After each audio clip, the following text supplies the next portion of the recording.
دي برضو إن شاء الله نتاية. النتاية دي بسم الله ما شاء الله، إخواتها من الأب أوائل، وإخواتها من الأم أوائل، أختها أب وأم منتجة أوائل وإسات.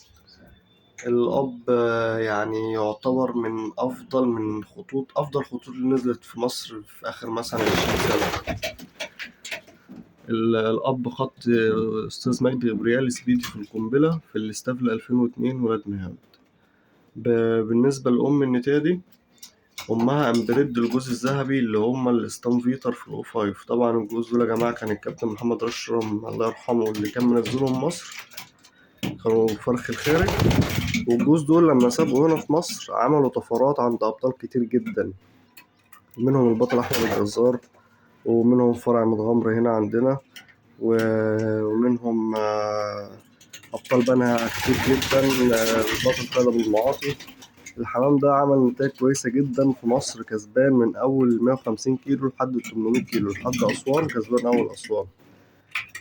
الحمام ده يعني ربنا يبارك للنتائج ده، هتكون نصيبه بإذن الله. يعني من ناحية الأب ومن ناحية الأم حمام قوي جدا جدا، يعني النتائج بسم الله ما شاء الله باينة. هي بس بتقلش الحمام عشان بيقلش فبعد شوية.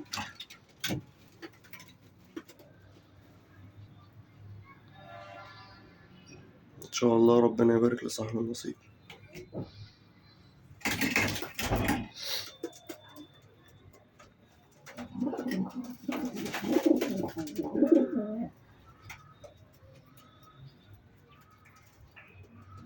النتاية ضوافرها بيضة، عشان الناس اللي بتهتم بالحاجات دي بيقولوا إن الفرد اللي ضوافره بيضة بيبقى أزرق، بيبقى منتج يعني.